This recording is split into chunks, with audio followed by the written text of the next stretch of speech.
Problem is what are you going to do? Who's going to punish anybody for what's going on right now? And let's go through the numbers. David, tell me what's happening, the real numbers of what everybody is looking at now on TV. What are the real numbers?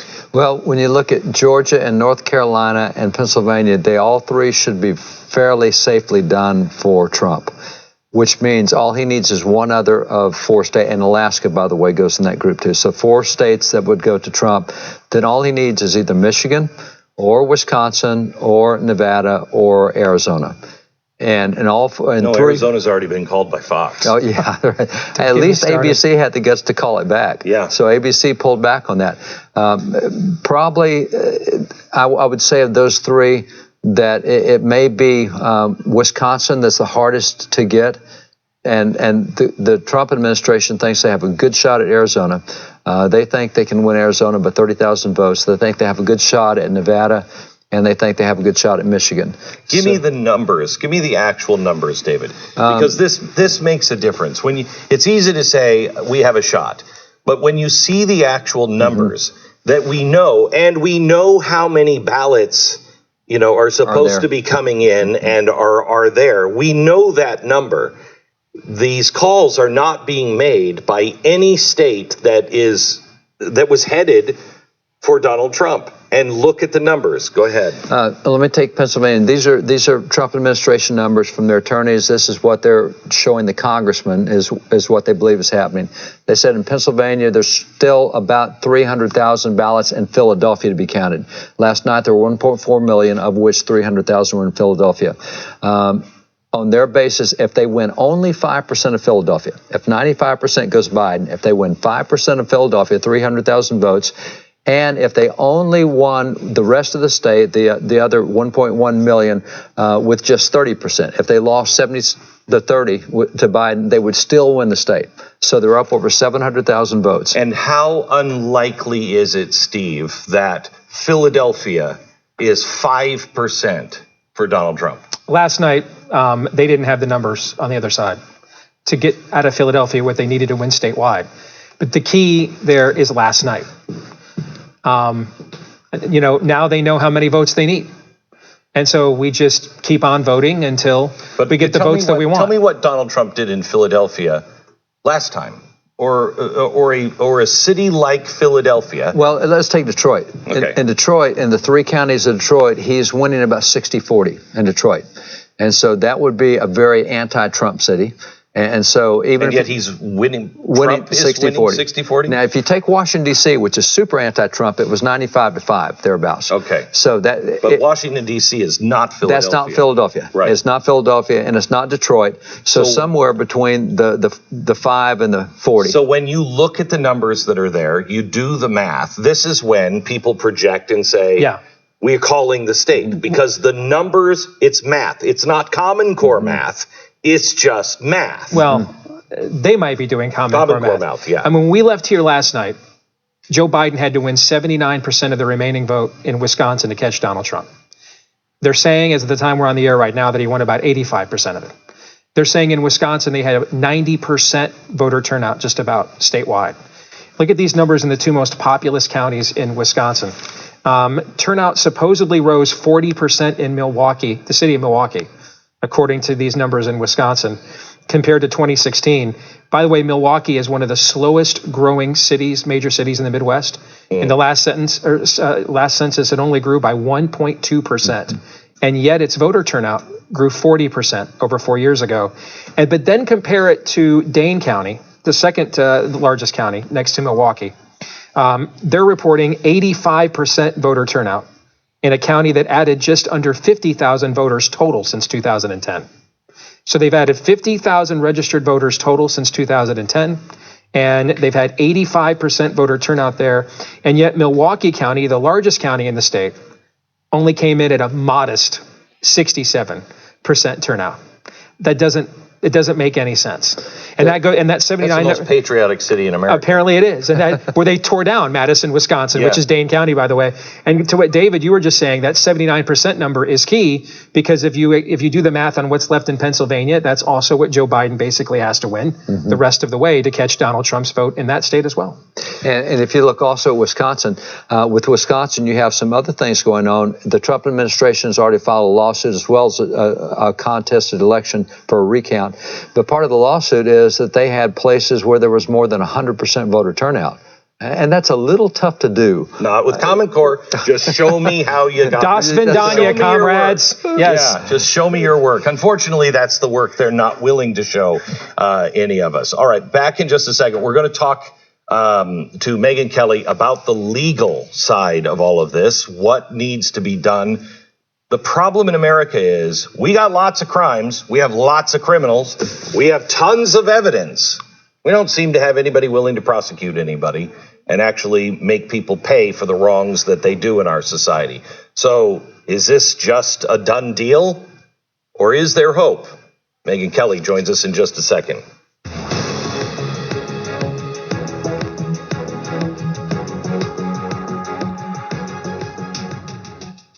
All right, here in just a second. But first, I want to give you two stories. We're about to break some news on what was happening in Washington, D.C. with Elijah.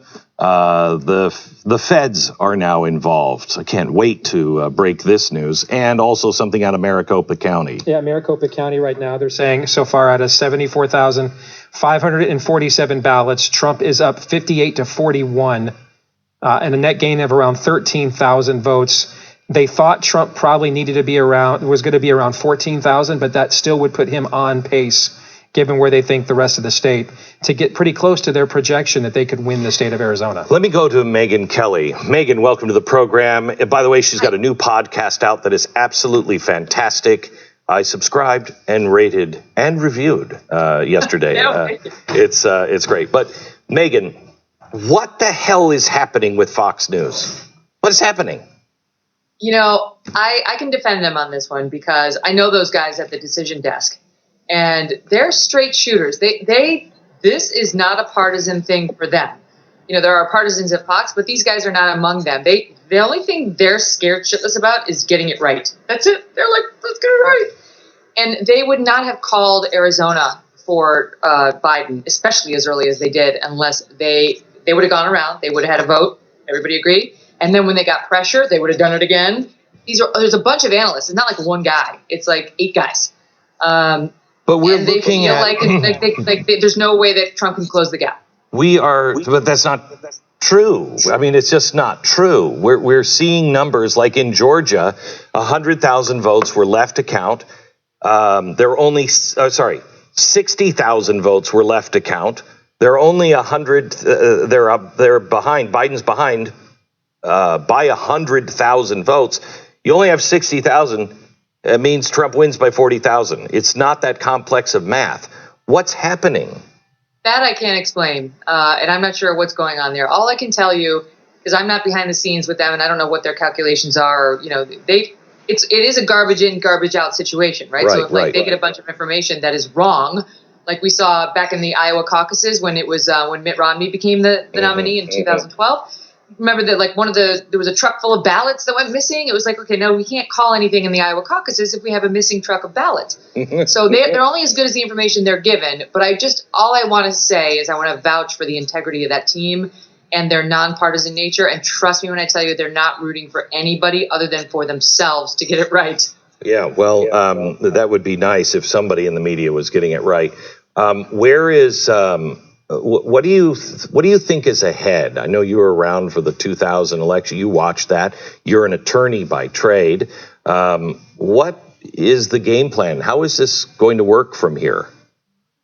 I mean, legal in Pennsylvania, recount in Wisconsin. Michigan's the state they need to be focused on unless they can get Arizona back somehow. I mean, if they can get Arizona back and legal their way through Pennsylvania, it's a Trump victory, right? It's pretty simple, assuming they get North Carolina, and I think they're going to get Georgia.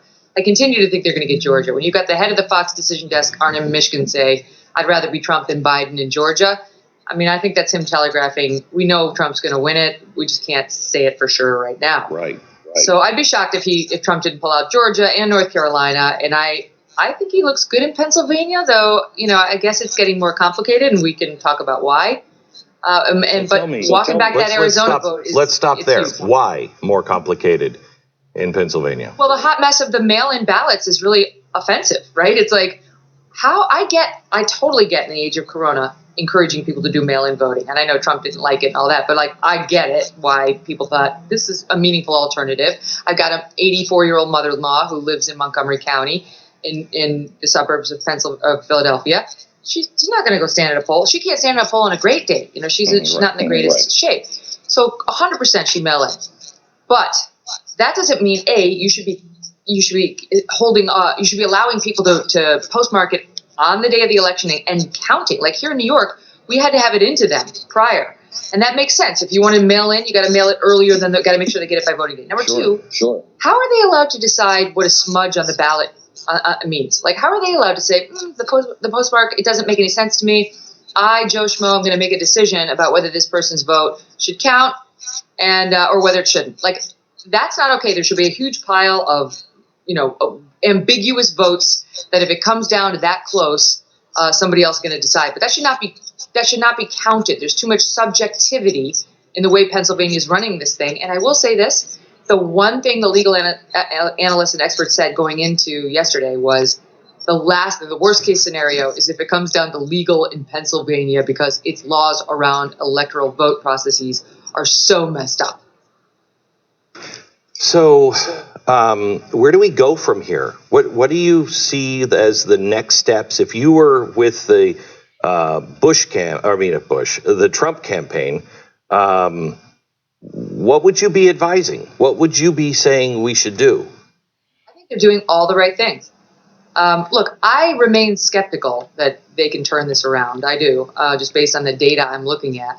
But I would fight to the finish, and I would make absolutely sure because, A, he's worked incredibly hard, way harder than Biden has, to win this election, and B, he owes it to his voters. He owes it to them to fight for their votes and to fight for this victory if indeed it is his. And I guess I'll add C, which maybe should have been A, and that's he does have a dishonest media and dishonest electoral watchers running herd on this thing.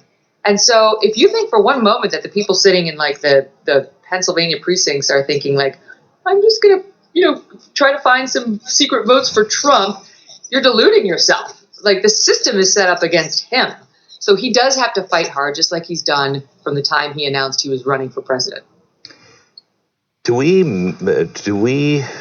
with everything that the Transition Integrity Project planned with John Podesta, in their own words, where they, said we got to get people into the streets, we got to say that Trump is stealing the election, we're going to, make sure that there are peaceful protests everywhere. How long is the fuse on America? I remember 2000. I mean, behind me is that's a voting booth from Florida from the year 2000. That is the Hanging Chad voting booth behind me. I was there. I remember it. If we go through something as long and drawn out as we did in Florida, we don't have the mutual trust of institutions, of each other. We don't even have the mutual respect that we kind of had for each other's parties going into it. How long can this go on before we tear each other apart? Look, I like to think that we're not going to see Republicans rioting in the streets because they don't really do that. Right. They don't. If you just look at history, there's not a ton of examples of Republicans throwing fits by looting and breaking things in the street. Now, they express their anger. They'll definitely take it out in the media. They're going to be all over social media. They'll be on digital. But I don't know. I think they'll complain and they'll fight, but then they'll accept.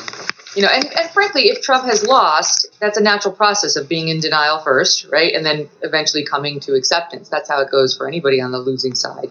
But look, realistically, we have till this Friday in Pennsylvania. We have till November 12th in North Carolina.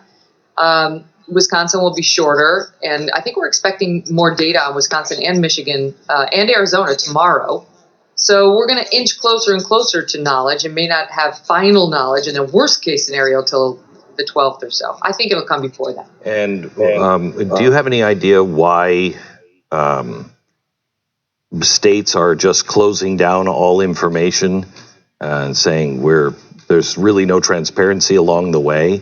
We're just going to announce, like for instance, Nevada. Why that? We've never really done these things before. Everything I'm seeing, I've never seen before. I'm going to guess, without knowing, that there's a lawyer in someone's ear saying there's no reason to bring the cameras in. You know, if we get challenged on the way we've handled this, we'll show our cards to the appropriate authorities. But for now, no good can come from being that transparent. I mean, and frankly, Glenn, if I were advising one of these elections boards, I might say that too, because my job's not to make the electorate happy. My job is to protect my guy's ass. Like, I don't know if my guy's doing everything perfectly, and I really don't want cameras in here. So there are conflicting interests to some extent. And yet another reason why, in an adversarial system, which is what the legal system is, Trump should fight. He should send the lawyers in, and we should be totally sure that blankets should be shook until every last piece of lint is off, and we know how it looks and what's real and what's not. What should the punishment be for anybody who is involved in this? It seems to me, and I think a lot of Americans feel this way, we got lots of crime or suspicions. Seems like we have a lot of evidence on a lot of people on a lot of different things over the last, 8 years, 4 years. But nothing ever happens. Nobody ever really gets in trouble. Nobody ever really goes to jail. Nothing happens anymore in America. If you're powerful or you're a politician or you're part of the game, the rest of us would go to jail, but not them. So if we do find funny business, if we do find things, do you have any confidence that who do you even trust to look into it now? Do we have people that we can trust to look into it and have confidence that justice will be done? I would have answered this so differently just a few years ago. But after what we've seen with the FBI, how partisan, even, a guy who I liked, Preet Bharara of the SDNY, how political he is when you get to see him behind the scenes, not to mention Jim Comey. It has shaken my faith in some of these institutions and my belief in trusting them. I think we're raised to respect authority and believe that the system will work. And, I will say one thing. While people may not be going to jail, they are having their say and they are making a difference. I mean, the election of President Trump was the people fighting back against these systems they knew were rigged against them. Right. His mere election did some of that. And even now, if he loses, the Trump imprint is still there. The willingness to fight, which he ignited in a lot of people, is still there. I honestly think that with the way the media has handled all of this and the deep state has, exposed itself on so many fronts, I think Donald Trump, if he loses, he's Obi-Wan Kenobi. Strike me down. I will be more powerful than you can imagine. I don't know what that means, but listen, I've been reading all these articles, Glenn, on is this the end of media? Are they going to get it? Is it the end of wokeness? Since that was rejected, I think, pretty clearly in the vote this week. And sadly, I really thought about it today, and sadly, I don't think it's the end. I don't think they're going to get the message, and I don't think they're going to change.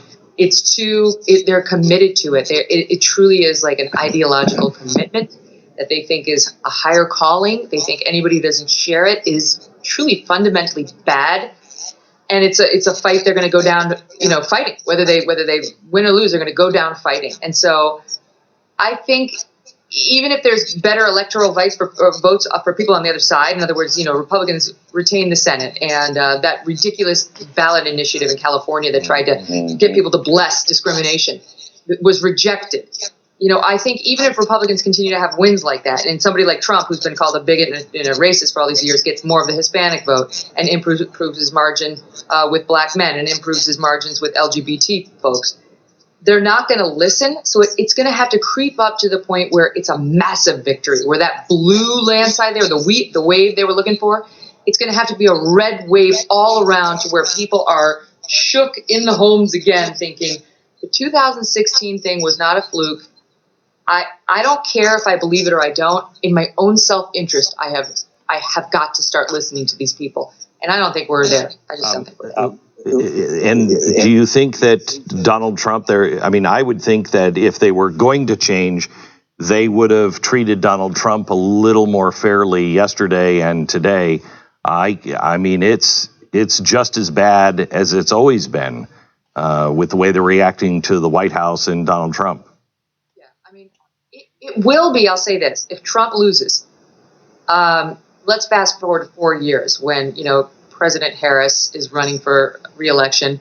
And the Republicans have to nominate somebody, and assuming it's not Donald Trump, let's say, I don't know, you pick your favorite. Let's say it's a Dan Crenshaw type, somebody who can make Republican arguments full-throatedly, but isn't quite as polarizing as Trump.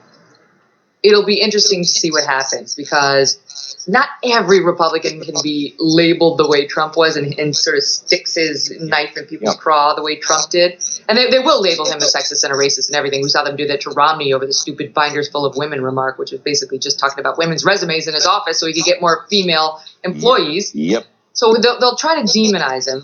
But I do wonder whether it will be as effective when you don't have somebody with, the lighter fluid on the fire all the time the way Trump is. No, and I think the people have been inoculated now. I mean, it's just, you can only call people names and vermin so many times before it just doesn't have any meaning whatsoever. And I think if Donald Trump loses, he's going to go out and he's going to start his own cable network. And that will drive the media even more insane. I mean, they are just, and the proof will be in the pudding. People will, they will choose sides again, because I think Fox, to many people, feels like a letdown, especially after last night. Well, they've definitely swung a little bit more left than when Roger Ailes had his hands on the. Yeah.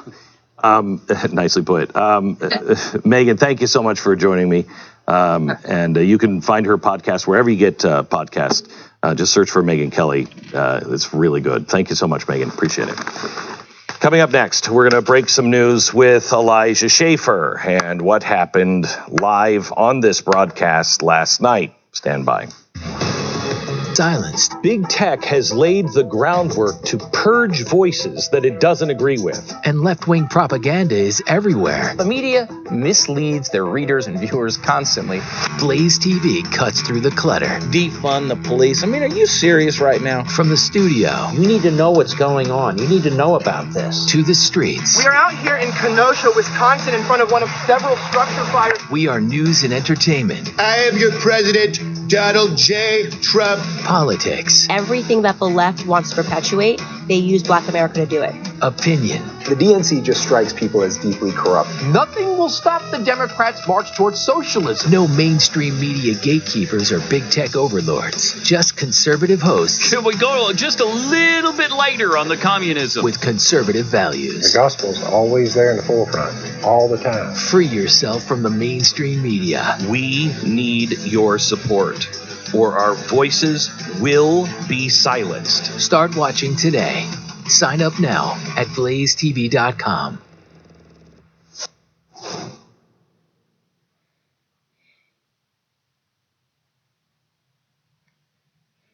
We have to be willing to put our bodies on the line and take on some discomfort, sacrifice, risk in order to change things. And I've been in conversations where people have never thought about having a gun or like, should I have a gun? But I think we have to know, and I'm going to talk a little bit in a few minutes about what do we do when guns are in the mix. Again, we didn't cause the war. We didn't ask for this war. Many of us are here because we want to fight it. We want something different. What are we willing to do?